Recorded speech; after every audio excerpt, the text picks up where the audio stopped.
राधे राधे दोस्तों, कैसे हो आप सब। आई होप अच्छे होंगे। मैं भी बहुत अच्छी हूँ। तो फिर से दोबारा से हम डेली रूटीन पे आ गए हैं, क्योंकि मैं गई थी अपने मायके, आप लोगों को पता ही होगा। और वहाँ मैं गई थी, 3 दिन रुकी थी शायद, हाँ 3 दिन रुकी थी। और 3 दिन के बाद में फिर मैं वापस अपने घर आ गई, और घर आते ही फिर दोबारा से मेरी तबीयत ख़राब हो गई। 3 दिन तो मेरे पता भी नहीं चला कैसे निकल गए।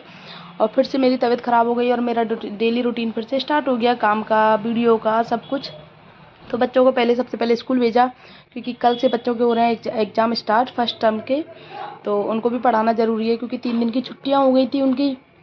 तो मुझे और ज़्यादा मेहनत करनी पड़ेगी पढ़ाने के लिए, क्योंकि 3 दिन में क्या है ना, बच्चों ने बहुत मौज मस्ती करी है, तो पढ़ने का इनका बिल्कुल ही दिल नहीं कर रहा।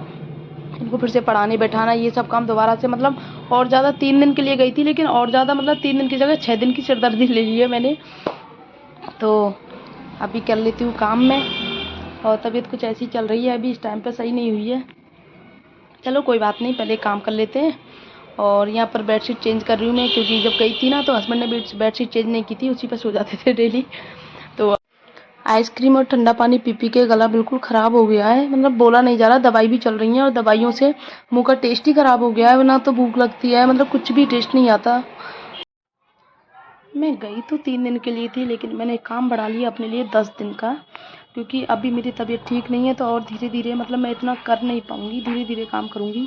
और घर में पूरे, मतलब घर में नहीं, सॉरी, अपने रूम में इतनी डस्टिंग हो गई है, इतनी डस्ट जम गई है, जैसे बंद पड़ा रहता है ना मकान, उस हिसाब का हो गया है। तो सभी जगह की मैं बढ़िया तरह से पहले सफाई करूँगी, क्योंकि ये मतलब मम्मी की तबीयत ख़राब रहती है, तो मम्मी ऊपर वाले रूम में आ नहीं पाती हैं। और ये सुबह के जाके शाम को घर आते थे तो बोलते थे मैं सुबह से भी झाड़ू लगा देता था, और शाम को बस की नहीं रहती थी, क्योंकि थकान हो जाती है पूरे दिन शॉप पे काम करते करते। और जो मेड है हमारी, वो सुबह जल्दी आ जाती है, सुबह करीब 6 बजे, 6:30 बजे आ जाती है। तो मैं अपने रूम का काम मेड से नहीं कराती हूँ, बाकी के पूरे घर का काम मेड करके जाती है। तो लेकिन मेरे लिए ना यही बहुत है कि पूरे घर का काम कर जाती है, झाड़ू पोंछा बर्तन।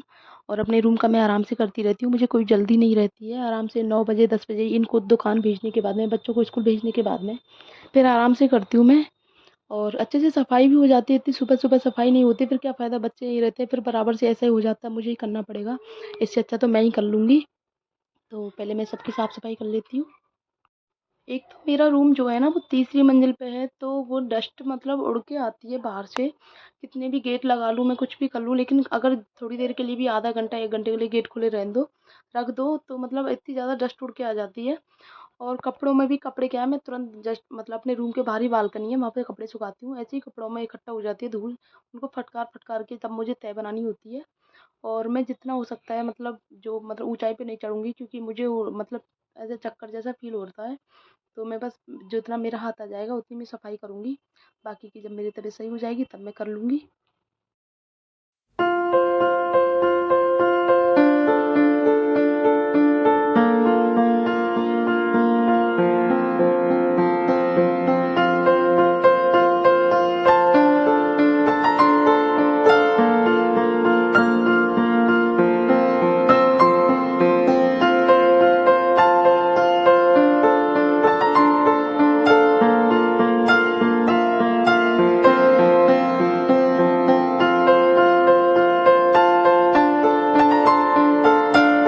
मेरे लिए ना इस चीज़ का सबसे अच्छा फ़ायदा है कि मतलब मेरे रूम के तुरंत बाहर ही बालकनी है, तो मुझे कपड़े सुखाने के लिए कहीं बाहर नहीं जाना पड़ता। काफ़ी लंबी बालकनी है, तो वहाँ पे मैं कपड़े सुखा लेती हूँ।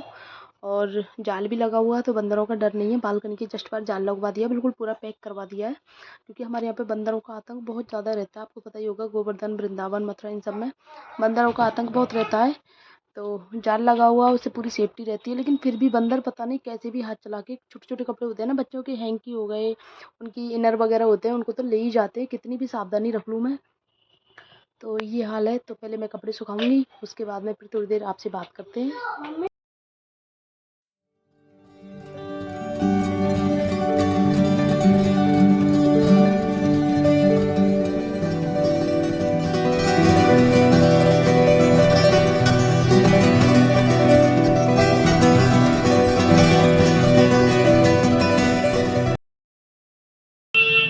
तो गाइस फाइनली मेरा काम हो गया है, मतलब साफ़ सफाई का काम हो गया है, और काम अभी बाकी रह गया है। बच्चों को स्कूल भेज दिया, बच्चों को नहला धुला के, बच्चा लंच वंच बना के, उनका लंच में मैंने बनाए थे आलू के पराठे, और बच्चे स्कूल जा चुके हैं दोनों, और काम भी मेरा हो गया। और आप मेरे गले से पता लगा रहे होंगे मेरी तबीयत ठीक नहीं है, क्योंकि मैं गई थी अपने घर और उससे पहले से मेरी तबीयत ख़राब चल रही है काफ़ी टाइम से, करीब 8-10 दिन हो गए। मुझे एक तो वीकनेस फील होती है और दूसरी बात मुझे मतलब ऐसा अजीब सा लगता है, ऐसा लगता है यहाँ साइड में सिर में दर्द होता है पीछे। पहले होता था मेरा काफ़ी टाइम पहले, लेकिन बंद हो गया, अभी फिर से स्टार्ट हो गया है। तो दिखाने जाना पड़ेगा, पता चलता है क्या है क्या नहीं है। क्योंकि कभी कभी ऐसा लगता है जैसे पैरों में बिल्कुल भी जान नहीं है, बिल्कुल भी जान नहीं बची रहती है। बहुत जल्दी थकान हो जाती है मुझे, और काम तो करना ही पड़ेगा, क्या करें। तो अभी काम हो गया है, नाश्ता बनाना है मुझे, देखते हैं नाश्ते में क्या खाएंगे। क्योंकि कल तो बनाए थे मैंने पोहा, और आज बनाऊंगी, आज पता चलेगा क्या खाएंगे। नहीं तो ब्रेड नमकीन ही सेकती हूँ, क्योंकि मेरी तबीयत ठीक नहीं है, मेरी सांस फूल जाती है बहुत जल्दी। जब मैं ज़रा सा काम करती हूँ तो उसमें मेरी सांस फूल जाती है।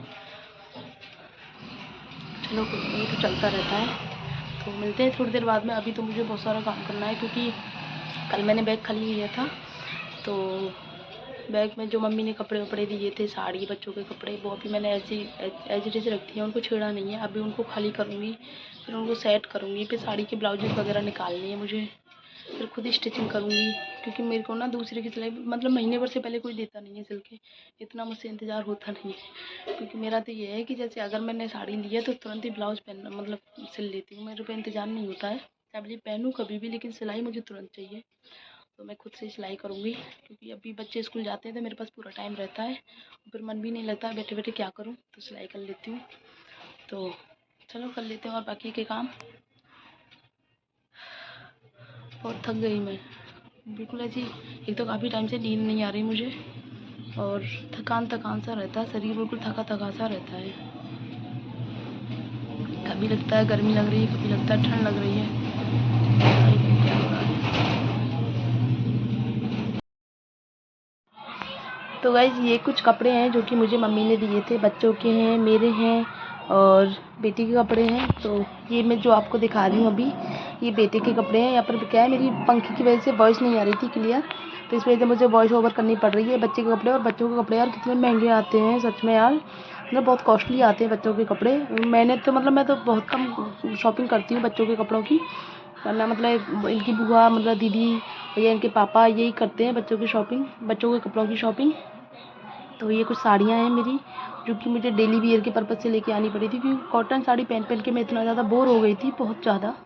और ये वाली साड़ी मेरी सिस्टर की शादी के टाइम पे मेरी मम्मी ने खरीदी थी, गोटे पत्ती की है, और बहुत ज़्यादा ट्रेंडिंग में है आजकल, आपने देखा ही होगा इंस्टाग्राम पे इसको। और ये मुझे मतलब शुरू से पसंद थी, जब से मैं ही खरीद के लेके आई थी मम्मी को, इसको मैं ही दिला के लेके आई थी। और मतलब मम्मी का कहना था कि ये मतलब आजकल की लड़कियों के हिसाब से है, तो मम्मी ने एक दो बार इसको पहना है तो बोल रही थी तुम पहन लेना। और ये मुझे मतलब शुरू से ही मतलब मेरा मन था इस साड़ी का, और मम्मी ने आगे से मुझे दे दी तो मैंने रख ली। इसका क्या है, येलो ब्लाउज है, और इसका कॉम्बिनेशन इतना गजब का आता है सच में यार, कभी मौका लगा तो पहनूंगी और ज़रूर वीडियो शेयर करूँगी। और ये कुछ सिंथेटिक साड़ियाँ हैं जो कि मतलब डेली वेयर के पर्पज़ से मैंने ली थी। और ये ब्लाउजेज़ वगैरह हैं जो कि मुझे सिलने हैं, मैं खुद से स्टिचिंग करती हूँ, तो मैं सिल लूँगी, कोई परेशानी वाली बात नहीं है। और मैं कुछ सादा ब्लाउज़ भी लेके आई थी, क्योंकि मैं पहनती हूँ लॉन्ग बाजू, मतलब पहनती नहीं सॉरी, जो मेरे पहले सिले हुए ब्लाउजेज़ हैं उनकी सारी लॉन्ग बाजू हैं। तो अभी मुझे शॉर्ट करनी है, क्योंकि गर्मियाँ आ गई हैं और गर्मियों में नहीं पहनी जाती हैं, क्योंकि मुझे मतलब अजीब सी गर्मी लगती है किचन में काम करते करते। और ये बेटी के कपड़े हैं, और बेटी के कपड़े तो मुझे शुरू से बहुत अच्छे लगते हैं, कि मतलब ऐसा मन करता है कि मैं कितने कितने सारे खरीद लूँ, मुझे बहुत अच्छा लगता है। बच्चों के मतलब लड़कियों के कपड़े ड्रेसेस आती है अच्छी अच्छी हैं, तो सारी टॉप और स्कर्ट में है। टी शर्ट है, इसकी स्कर्ट है, क्योंकि अब भी जाएगी, डांस क्लासेस स्टार्ट कराऊंगी इसकी। अभी मतलब 10 दिन बाद इसके एग्ज़ाम्स ख़त्म हो जाएंगे, उसके बाद में फिर डांस क्लासेस जाएगी, तो उसके लिए कपड़े चाहिए। और फ्रॉक ये पहनती नहीं है, कितना भी कह लूँ, मतलब फ्रॉक पहनती नहीं है, तो इसके लिए इसको फ्रॉक ख़रीदना मैंने बंद कर दिया है। तो अभी फाइनली ये सिर्फ मतलब फाइनल सिर्फ यही पहनती है कि टी शर्ट निकर हो गए या फिर शॉर्ट्स वगैरह या जीन्स, यही पहनती है, फ्रॉक नहीं पहनती है। और इसके पापा इसके लिए ना कुर्ती और शरारा लेके आए थे, वो भी पता नहीं पहनेगी नहीं पहनेगी, इसका जो मन होता है ना वही पहनती है ये। एंड और भी मम्मी ने बहुत सारा सामान दिया था, जो कि छोटा मोटा, आपको पता ही है जब हम अपने घर जाते हैं तो मतलब मम्मी का जितना मन होता है ना, मतलब जितना वो कर सकती हैं उतना करती हैं, ये वो मतलब बहुत सारा वो चीज़ें होती हैं। तो ये सब बहुत सारा सामान दिया था मम्मी ने, छोटा मोटा जो सामान होता है। और मैं सोच रही थी इन कपड़ों को लगा दूँ, तो सोचा थोड़ा आपके साथ भी शेयर कर लो, एक ब्लॉग बन जाएगा मेरा। तो और सबसे कीमती चीज़ मम्मी ने दी थी मुझे, अपनी मम्मी का मतलब अपनी शादी का लहंगा, वो मैं आपको दिखाती हूँ अभी।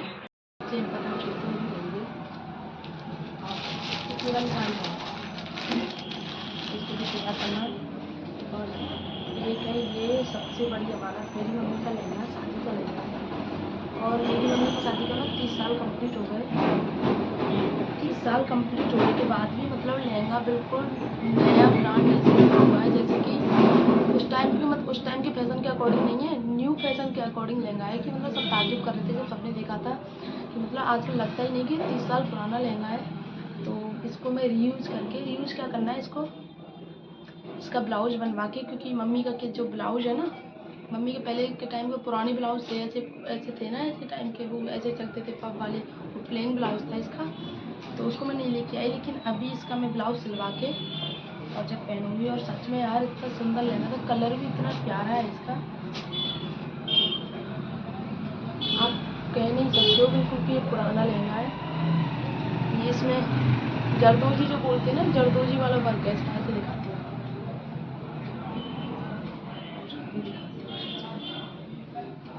कलर भी मतलब इतना सुंदर था, मेरी शादी का लहंगा भी नहीं होगा कि मतलब मैं कभी मेरी बेटी पहन पाएगी, उस पर्पज से नहीं है। लेकिन देखो ये वाला लहंगा,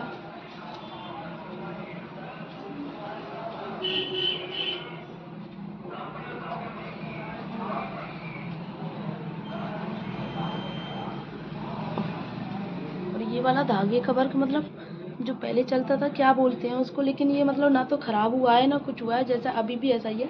तो मैं सोच रही हूँ इसका ना इस कलर का ब्लाउज बनवा के कंट्रास्ट में चलाऊंगी इसको, और बहुत ही सुंदर लुक देगा ये।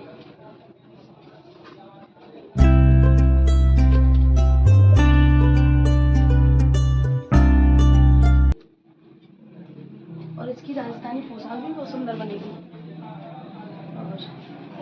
एंड इसका जो दुपट्टा है वो थोड़ा मतलब थोड़ा नहीं बोल सकते, हैवी तो है ये, लेकिन इसके साइड में ना जगह बाकी है, जो कि मैं कुछ मतलब देखूंगी, कुछ लेस वगैरह लगा के या कुछ इसमें काम करवा के, और फिर से इसको मतलब एकदम ब्राइडल वाला दुपट्टा बना दूंगी, और फिर बनवाऊंगी इसका कंट्रास्ट में ब्लाउज, और बिल्कुल न्यू लुक वाला हो जाएगा ब्लाउज, बिल्कुल मतलब सॉरी लहंगा बिल्कुल नया ब्रांड हो जाएगा, जैसे कि आजकल न्यू ट्रेंड में चलते हैं उस टाइप का।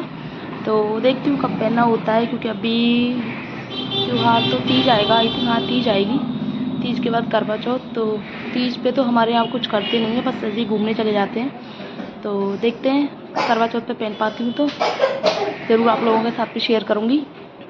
और इसमें जो वर्क है उसको जरदोजी का वर्क बोलते हैं, जो कि काला नहीं पड़ता है, मतलब अच्छी क्वालिटी का है, काला नहीं पड़ा है। और मम्मी ने बोला है ना इसको ख़राब मत करना, और ना ही ऐसे करना कि जैसे कि यहाँ से ले जाके वहाँ पे रख दे कि क्या है, पुराने फैशन का है। तो मैं बोल रही थी नहीं मम्मी, बहुत अच्छे से इसको यूनिक डिज़ाइन बना के जब पहनूंगी मैं, और आपको फ़ोटो भी सेंड। और यहाँ पे आप मेरे देख रहे हो नेल्स, पहले काफ़ी बड़े बड़े नेल्स थे दोनों हाथों के, लेकिन मतलब बैठे बैठे पता नहीं क्या दिमाग में चलता रहता है, मैंने अपने बैठे बैठे नेल्स ही खा गई सारे। ये मेरी बहुत गंदी आदत है, वैसे मैं नेल्स काटती हूँ, लेकिन जब कुछ दिमाग में चलती रहती है ना बात, तो बस उन पर ध्यान रहता है मेरे नेल्सों पे। तो कोई बात नहीं, फिर से बढ़ जाएंगे। तो अभी मैं आ गई हूँ छत पे, और छत पे चल रही है बहुत ठंडी ठंडी हवा चल रही है छत पे, और आप चारों तरफ ना मंदिर की घंटी की आवाज़ सुन सकते हैं, क्योंकि इस टाइम हो रही है आरती।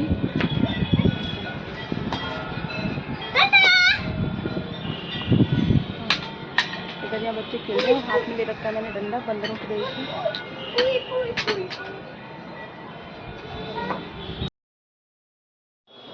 तो आप रात के समय गिरिराज जी के दर्शन कर सकते हो। ये सब लाइटिंग, ये सब मतलब ज़्यादातर मंदिरों की लाइटें हैं, और इस टाइम हो रही हैं आरतियाँ, क्योंकि 7 बजे का टाइम है, 7 या 7:15 का टाइम होगा। सर्दियों में आरती थोड़ी जल्दी हो जाती है, गर्मियों में थोड़ी देर से होती है। और ये आप हमारे गिरिराज जी देख रहे हो।